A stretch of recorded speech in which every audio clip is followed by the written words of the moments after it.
అండి మనతో జాయిన్ అయ్యారు టీడీపీ మాజీ ఎమ్మెల్యే మల్లెల లింగారెడ్డి గారు. నమస్కారం లింగారెడ్డి గారు. నమస్తే అండి. మీకు మిగతా పెద్దలందరికీ వీక్షకులకు అందరికీ కూడా నమస్కారం. ఓకే, ఏపీ సీఎం చంద్రబాబుని అసెంబ్లీ సాక్షిగా రేవంత్ రెడ్డి నేను ఆపించాను, రాయలసీమ లిఫ్ట్ ఇరిగేషన్ ప్రాజెక్టును నేనే ఆపించాను అని ఆయన కరాఖండిగా చెప్తే, లేదు ఆయన కాదు అని చెప్పేసి చిన్న ప్రెస్ నోట్ రిలీజ్ చేయడం ఏంటి? మిమ్మల్ని బహిరంగంగా విమర్శించినప్పుడు మీరెందుకు ఆరోపణ బహిరంగంగా చేయట్లేదు, జస్ట్ ఒక ప్రెస్ నోట్తో ఎందుకు సరిపెట్టుకున్నారు మీ ఇద్దరి మధ్య ఎలాంటి ఒప్పందాలు లేకపోతే అనేది వెంకటేశ్వర రెడ్డి గారి ప్రశ్న.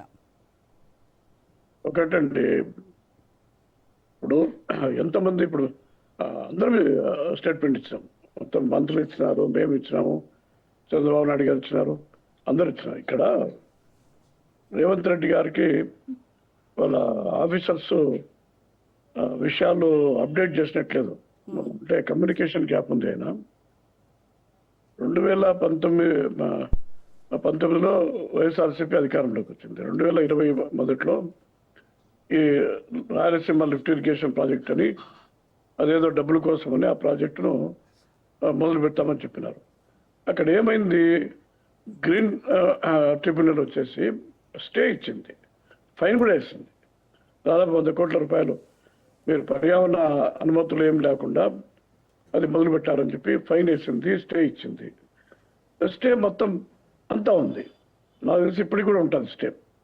రెండోది ఏంటంటే అసలు డిపిఆర్ఏ దానికి అప్రూవ్ కాలేదు. కేంద్ర జలశక్తి శాఖ వాళ్ళు కూడా దీన్ని ఆపమని చెప్పినారు. దానికి అపెక్స్ కౌన్సిల్ అని ఉంటుంది, తర్వాత కృష్ణా రివర్ మేనేజ్మెంట్ బోర్డు ఉంటుంది, చాలా ఉంటాయి. ఇవన్నీ కూడా ఫారెస్ట్ ఎన్విరాన్మెంట్ క్లియరెన్స్లు చాలా ఉంటాయి. మరి ఆ గవర్నమెంట్ ఏం చేసింది, 2020లో వైసీపీ గవర్నమెంట్ అసలు మేము ప్రాజెక్టే మొదలు పెట్టలేదు, ఇది కేవలం డిపిఆర్ కోసం కొన్ని నమూనాలు తీసుకోవాలి కాబట్టి అక్కడక్కడ కొద్దిగా తవ్వినాం తప్ప అసలు ప్రాజెక్ట్ మొదలు పెట్టలేదని చెప్పినారు. ఇది ఇప్పుడు 20లో జరిగింది, ఇది 26 సంవత్సరాలు కదా, రికార్డే ఉంది.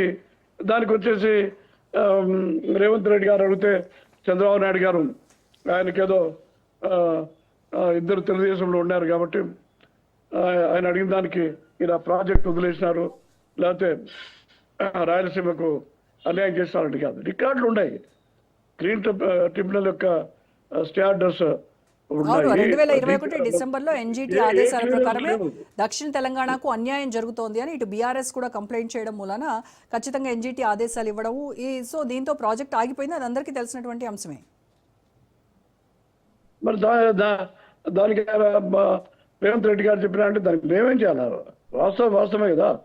ఇంకోటి ఏంటంటే తెలంగాణలో కూడా రాష్ట్రం విడిపోయింది, మీది మీరు చేసుకుంటారు, మాది మేము చేసుకుంటున్నాము. రెండోది మీ పై రాష్ట్రం, అప్పుడు వచ్చేసి కర్ణాటక, మహారాష్ట్ర ఎగువ రాష్ట్రాలు అయితే, ఇప్పుడు ఆంధ్రాకి వచ్చేసి తెలంగాణ ఎగువ రాష్ట్రము. మీకు ఎందుకంత అభద్రత భావము, మీరు వదిలితే కదా నీళ్ళు వచ్చేది, వాళ్ళు వదిలితే కదా నీళ్ళు వచ్చేది. ఇప్పుడు అన్ని వితండవాదాలే. ఇప్పుడు 811 టీఎంసీలు సమైక్య రాష్ట్రానికి ఇచ్చినారు. వాళ్ళ ట్రిబ్యునల్ చైర్మన్ కానీ సభ్యులు కానీ సుప్రీంకోర్టు రిటైర్డ్ జడ్జి స్థాయిలో ఉండేటువంటి వాళ్ళు బచావత్ ట్రిబ్యునల్ కానీ తర్వాత బ్రిజేష్ కుమార్ ట్రిబ్యునల్ కానీ వాళ్ళు సమైక్య రాష్ట్రానికి 811 టీఎంసీ ఇచ్చినారు. రాష్ట్ర విభజన జరిగిన తర్వాత తెలంగాణకు 229 ఇచ్చినారు. 299 ఫర్ తెలంగాణ అండ్ 512 ఫర్ అదే 299 చెప్పేది. 299 వచ్చేసి 522 అనమాట ఇచ్చినారు. ఇంకా దాంతో అన్యాయం ఏముంది, ఇప్పుడు కృష్ణానది 600 కిలోమీటర్లు ఉందనుకోండి, 600 కిలోమీటర్లు ఉంటే ఎన్ని కిలోమీటర్లు, ఎంత ఏరియా పరివాహక ప్రాంతం ఉంది, ఏ రాష్ట్రంలో ఎంత ఉంది, నీటి లభ్యత ఏముంది అనే దాన్ని బట్టి విభజన చేస్తారు. వీళ్ళు ఏం చేస్తారు తెలంగాణ వాళ్ళు, ప్రతి దానికి సెంటిమెంటే. అరే రాష్ట్ర విభజన జరిగింది, మీరు కోరుకునే రాష్ట్రం వచ్చింది, హైదరాబాద్ మొత్తం అంతా అభివృద్ధి చేసి హైదరాబాద్ మీరే లింగారెడ్డి గారు, అందులో సెంటిమెంట్ ఏముంది? రావాల్సినటువంటి జలాల వాటాని హక్కుగా అడుగుతుంటే అందులో సెంటిమెంట్ ఎక్కడ చెప్పండి. అక్కేంది, ఇప్పుడు ట్రిబ్యునల్ పంచా రాష్ట్ర విభజన తర్వాత నిష్పత్తి ప్రకారం 2 రాష్ట్రాల మధ్య పంచినారు.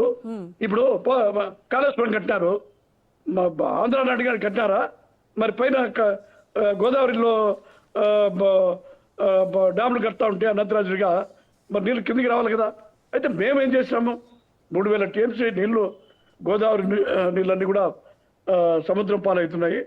సరే 3000 టీఎంసీ ఇప్పుడు పైన కట్టుకోవాలే, మనకేం నష్టం వచ్చిందని చెప్పి మేము కూడా సాటి ఆంధ్రులు కాబట్టి వదిలిపెట్టాము.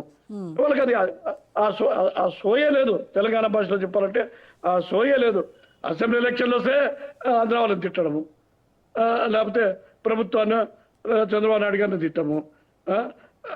ఇప్పుడు లోకల్ బాడీస్ ఎలక్షన్ వస్తాయి కాబట్టి ఈ లోకల్ బాడీస్లో మాది పై చేయగలం, మాది పై చేయగలండి, ఇవన్నీ కూడా మొదలుపెట్టాము.